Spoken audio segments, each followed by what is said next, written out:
This is your news weekly rundown for March 31st, 2023. I'd like to start off this broadcast by sending my sincere condolences and prayers to the victim of the Nashville school shooting. Our thoughts are always with the family that has to endure such unbearable pain. Rest in peace, Evelyn Deekhouse, 9. Mike Hill, 61. William Kenny, 9. Catherine Kroons, 60. Cynthia Peak, 61. And Haley Scruggs, 9. We stand reunited with you in your grief. U.S. President Joe Biden announced Friday that the federal government will cover for 30 days the full cost of Mississippi emergency measure in response to last week's storm that killed 26 people, a White House official said. Biden and his wife Jill will visit Rolling Rock, a town of 1900 that a tornado swept through, destroying homes and infrastructure. The Bidens were making the trip to reaffirm their commitment to supporting the people of Mississippi as long as it takes.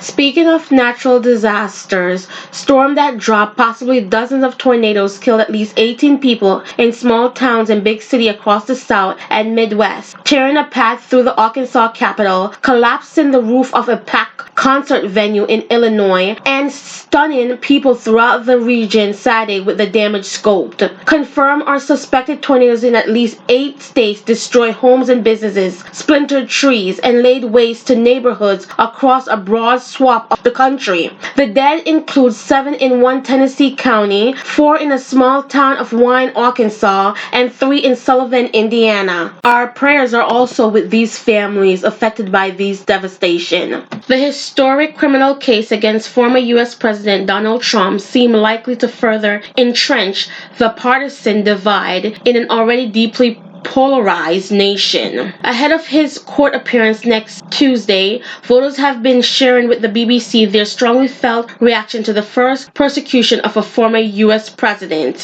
Whatever their political affiliation, most of our voters panel agree that the unprecedented case leaves the U.S. in uncharted water. In other news abroad, a fire broke out at a migrant detention center in Ciudad Juarez, Mexico on Monday, killing 39 people, officials said. The blaze began as the result of a protest by people being held in the facility, the president of Mexico said in a morning press conference. Pope Francis left the hospital to return to the Vatican on Saturday after being treated for bronchitis, making light of his illness by saying, "I wasn't frightened, I am still alive." The Pope, 86, was taken to Rome Gemelli Hospital on Wednesday after complaining of breathing difficulties, but responded rapidly to an infusion of antibiotics, his medical team has said. The media has been kept far from the Pope after his last hospital brush in 2021 regarding his colon. This time, looking to show the world that he was fully recovered, Francis got out of his car on his way out, greeting well-wishers and talking to wait-in reporters.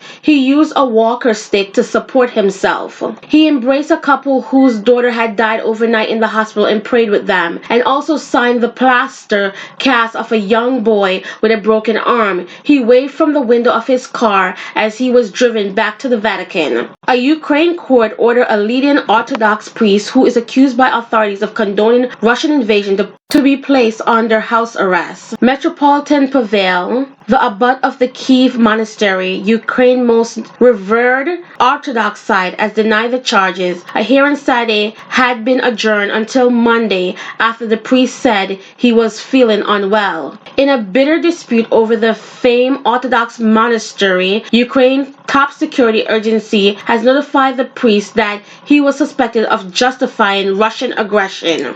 The priest has resisted the authorities' order to vacate the monastery complex. Earlier in the week, he cursed Ukraine President Volodymyr Zelensky, threatening him with damnation. During the court hearing in the Ukraine capital, the church leader, or metropolitan, rejected the claim by the Security Service of Ukraine, known as the SBU, as politically driven. "I have never been on the side of aggression," Pavel told reporters in the courthouse. "This is my land." As many as 450,000 people were estimated to have protested in Israel on Saturday, despite Prime Minister Benjamin Netanyahu paused and overall of the country judiciary. Under Netanyahu's plan, the Israel Supreme Court would no longer be able to overturn laws passed by the country parliament. A simple majority in the Knesset would also be able to overturn decisions from the High Court, and politicians would have more authorities to appoint judges. In lighter news, Beyoncé is teaming up with French luxury fashion house Balmain to give fans a one-of-a-kind fashion experience. The two powerhouses have announced the release of their Renaissance couture collection inspired by her album of the same name. Congratulations to Beyoncé. And this has been the News Weekly Rundown.